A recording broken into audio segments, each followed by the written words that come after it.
bandiraɓe sehlaɓe heɗotoɓe radio sar jam hiramon hande ko ñalawma dimanche hawri ko 17 lewru janvier hitande ujunnaji ɗiɗi nogas e jeegom habruji moɗon ndemgal Pulaar habruji men guidaɗen hande habruji international ɗum noon koko fate coftal ɓalli tonto Maroc hande wo final hakkunde kamɓe Maroc e kamɓe Sénégal ma en guido heɗade hono Tijani ñangon ko fate coftal ɓalli habruji meɗen e nder leydi États-Unis guidoɗen ko toon e tugnadi kadi e wono kanko Christine Noemi ko haali toon to Minnesota o wi wonde ko wayno ko kanko agent pillinoɗo e oɗo suka debbo biyeteɗo René Good en woni koye enquête hande habruji men toon to États-Unis ne wayno ko sondage uji jaltuɗi ko américain ji nene ɓeydo jogade mettere kanko politique mo waɗata kanko Donald Trump ko fati immigration e nder leydi ndi hande toon to Minneapolis tugnade kadi ko yaltino wayno ko syndicat ji ɓurɗi mawnude e ɓurɓe hewde ene wayno kañumen koko joƴƴinte juuɗe men ñande 27 lewru janvier ko hollude météo men ɗum noon oɗon ñalawma yeeyataki liggetaki haydara waɗataki toon to Minneapolis ko ɗum won titre ji men ɓurɗi mawnude oɗo journal min gartu joni e desuji muɗum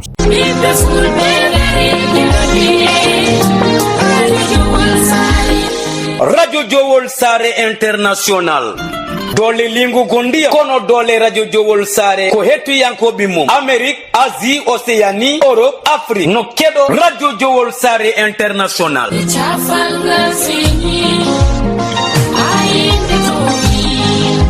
wonande jogiiɓe publicité jokkodir eya radio Jowol International caggal indicatif Mauritanie waɗa 46 53 84 09 walla mbaɗa 44 18 77 18 walla mbaɗa indicatif dowlaji dendude Amérique plus 1 513 668 03 94 bandiraɓe musidɓe tedduɓe heeɗi min Abou Diobo El Hadji Ngori momi hetto radio Jowol International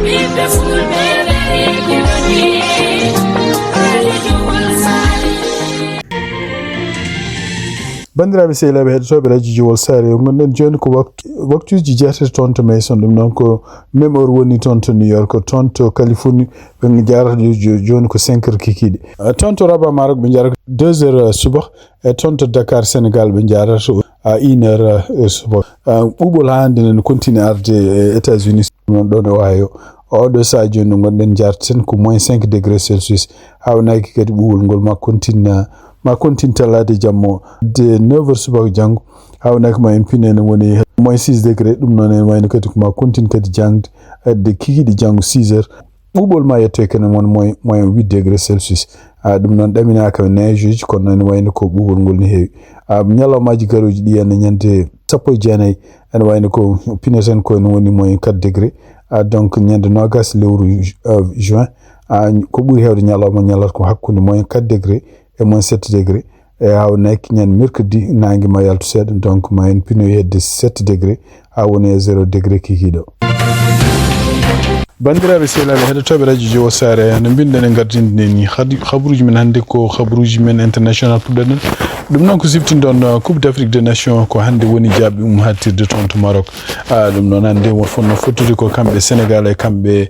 Maroc Tijani Niang ma artanen e oɗon page mo waɗanten hande oɗo ñalawma Tijani Niang bisimilla musidɓe tedduɓe hettiyankoɓe haalirde radio Jowol Sare gadorɗen kabruji men coftal ɓalli ko coupe d'Afrique Maroc hitande ujunnaji ɗe nogas joyyi gasɗo ko ɓoyani ko to complexe sportif Prince Moulay Abdallah kippu Maroc pays organisateur kañum jaɓino kippu Sénégal ko Sénégal wawi hebde polgu taw ko loggol gotol e ndigal loggol Sénégal wawi addude ɗum ko biteɗo Pape Gueye Sénégal nawi kuɓeri mum ɗimmiri e taari coupe d'Afrique hoorejo leydi Sénégal Bassirou Diomaye Faye o holliti ñalawma janggo altinen hawray 19 lewru janvier hitande ujunnaji ɗiɗi e nogas e jeegom ko ñalawma férié e nder leydi Sénégal no didorno Sadio Mané kañum hokka ɓurɗo wawde fettude oɗo tournoi coupe d'Afrique ngal ɗo potal waɗi tension ngaji kewɗi caggal nde arbitre tiri penalty hono kippu Sénégal e gardiɗo kippu Sénégal Pape Thiaw holtino jouruji makko foof yon duttoto vestiaire to mba juuri ngal ɗo potal Sadio Mané on tuma o ƴetti pellital yaade yaltinde jouruji leydi Sénégal nde mbawata artude terrain o ha penalty o tira nde penalty o tira hono Brahim Diaz waɗno ko Panelka ngel marsani hono Edouard Mendy ɗon jaggi tiro nde payi prolongation hono Pape Gueye wawi addude loggol Sénégal no wi kuɓeri mum ɗimmiri e nder tarik coupe d'Afrique Sadio Mané kañum hokka ɓurɗo wawde fettude oɗo tournoi coupe d'Afrique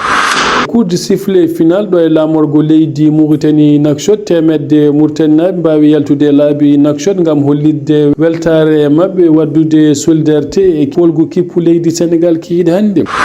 Jencude championnat ji dunde Europe championnat mo leydi Angleterre Everton kañum yehe nder tere Aston Villa fi ɗum logol gotol e ndigam. Championnat mo leydi Espagne ñalawma hande Real Sociedad kañum heɓi fartange yesso kippu SC Barcelone logiɗiɗe logol gotol. Celta Vigo kañum heɓi polgue yesso kippu Rayo Vallecano logitete e ndiga Serie A italien ñalawma hande. Milan AC kañum heɓi polgue yesso kippu Lecce ko logol gotol e ndiga Torino kañum jabbino kippu AS Rome ko AS Rome wawi yade nder tere Torino fiɗum logiɗiɗe ndiga. Fiorentina kañum yaha nder tere Bologne fiɗum logiɗiɗe logol gotol. Parma kañum hewdirno kippu Genoa potel ngal wawi gase ko ɗekki 0-0. Championnat mo leydi France Ligue 1 pottitte ñalawma hande Lyon kañum heɓi polgue yesso kippu Brest logiɗiɗe logol gotol. Paris FC kañum yaha nder tere Nantes fiɗum logiɗiɗe logol gotol. Rennes kañum hewdirno kippu Le Havre potel ngal wawi gase ko ɗekki on partout. Kabruji men cofsal balli ko ɗo kadi wonno ko Tidiane Niang Nouakchott ngam radio Jowol Sare International.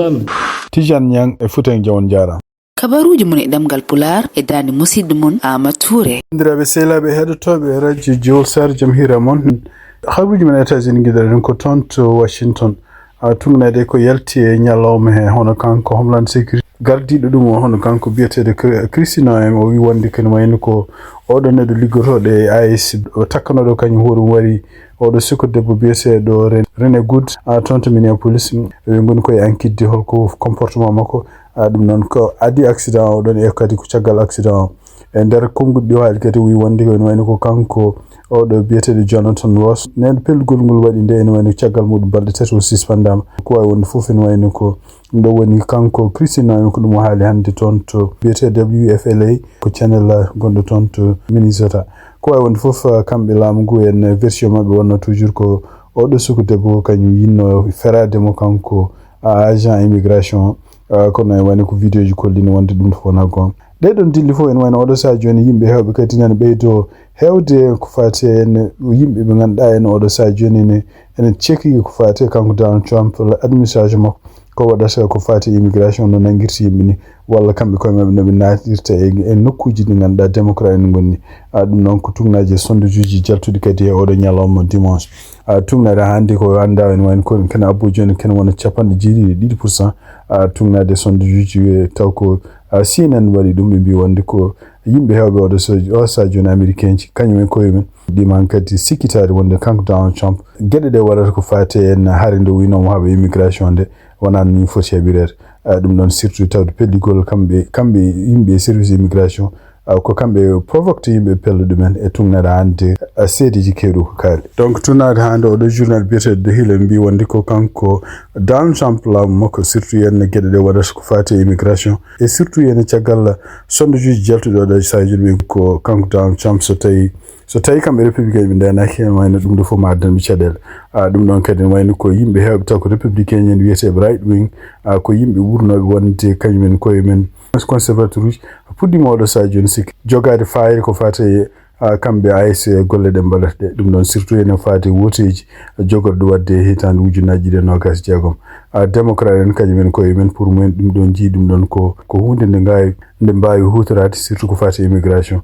taw républicain en kañumen koye men jiiɗi ko taw kamɓe républicain ɓe continue hande wiide wonde ko immigration ko gueɗe poɗɗe réglede puɗɗiɗe gila kanko Donald Trump warane laamu ha hande ko fati immigration tunnade kadi ko mi toon to Minneapolis mi mbi wonde ko dental mangal taw ko yimɓe ko syndicat ji yimɓe ɓuri liggotoɓe donc rendinɓe ken wona hakke ne ɓuura 1.2 million neɗɗo en wayno oɗo saji e nder koɓe e nder konguɗi ɗi bindi e page uji mabɓe ex ɗum noon ko samedi hanki wi wonde ko e wayno ko yimɓe liggotoɓe immigration ɓe laamu Donald Trump watti ɗumen hannde militaire uji koko mbaɗi yimɓe liggotoɓe ɗo e États-Unis taw ko yimɓe miskineɓe walla yimɓe kadi jam yamɓe koko mbaɗi ɗumen gurdam mumen e danger ɗum noon e mbi wonde ko ene wayno ko kamɓe groupe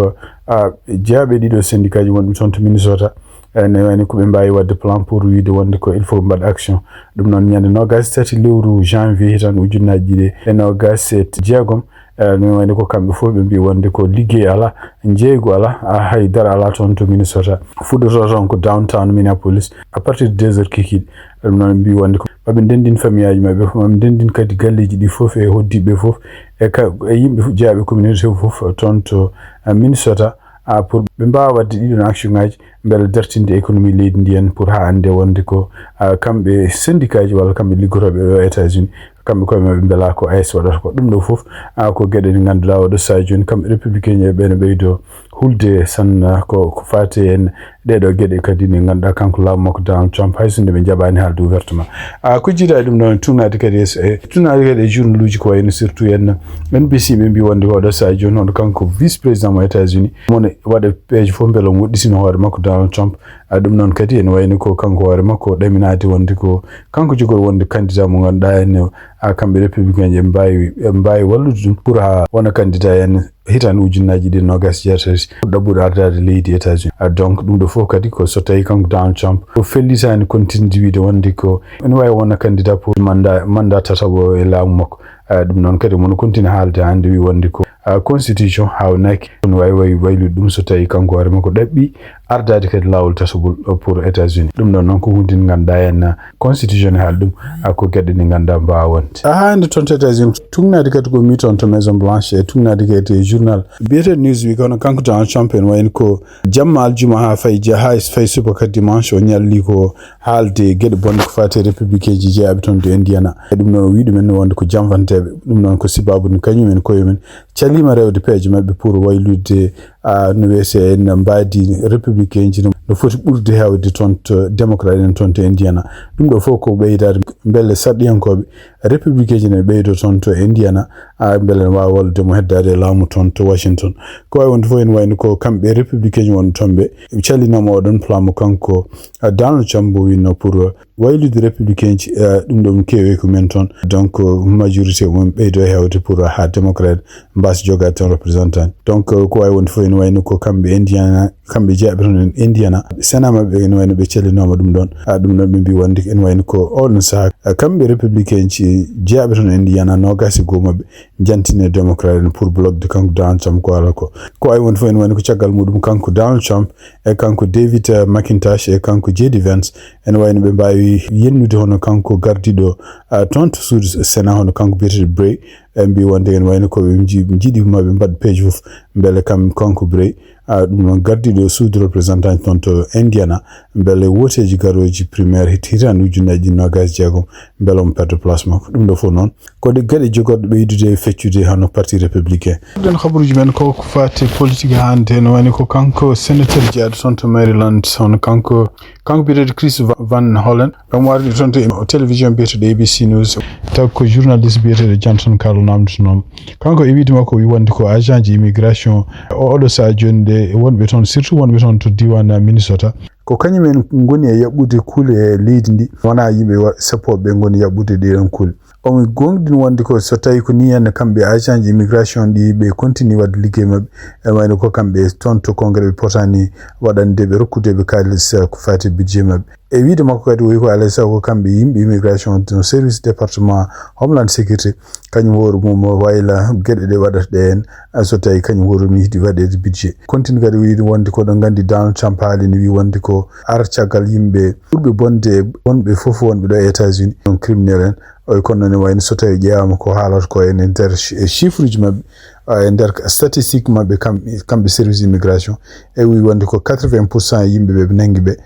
wonɓe ɗo e leydi ɓe e kañumen koyemen ala fof bonandeji mbaɗi ha kene poti nangirede continue kadi kanko oɗo sénateur Chris Van Hollen ɗiɗo chiffre uji kadi wonde ɓe gandi wonde ko wona e gonga ɓe goni chiffre uji gonnoɗe e website mabɓe fof ene wayno ɓe guitti ɗum hay goto to ndar ɗum ɗo fof ko wonnon koɓe gandi koɓe mbaɗata ko hen ɓe ndewani lawol ñande alhamis nde kadi ene wayno ko kanko Trump o haali wuccite kadi télévision walla jani en koɓe wi wonde ko o so tawi seppoji gondi ton to Minneapolis surtout Minneapolis kono ko ɓuri hewde Minnesota o so tawi ne continue surtout yen dartade immigration kanko mo hutoro article mbiyata insurrection kono nane wayno ko ñal alhamis nde kadi o arti o yiyani hande o ɗo sa joni sababu komo hutoro ngal ɗon kuulal noon wayno so tawi ɗum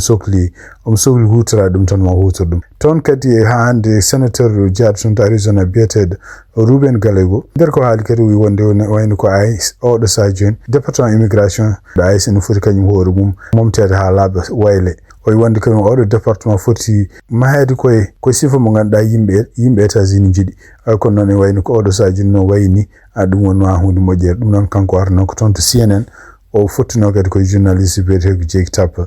nder ko haali kadi o wi wonde toon to nokkuto jeeyato toon to Arizona ko leydi walla ko état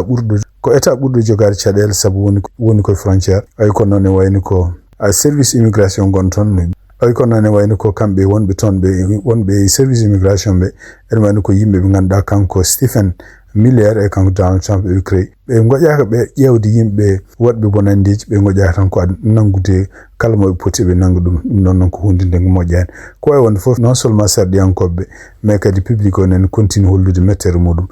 sibabu nde kanko Donald Trump programme law makko ko fate immigration oɗo sa joni gaddude caɗele wonande état ji ko ɓuuri hewde état ji démocrate en kono noon hay état ji républicain ji bandiraɓe sehilaɓe heɗotoɓe radio Jowo Sare habaruji min jogon noon hannde ɗemgol Pulaar oɗo jamma dimanche 17 lewru janvier hitande ujunnaji 26 gasi ha laaɓi musidɗo moon Amadou haldata e moɗon en jetti Fuutankijo e Tidiane Niang walluɓe en ha keɓɗen élément ji parɗe football hannde toon to Maroc yen mbaali jaam ha janggo kadi on jarama.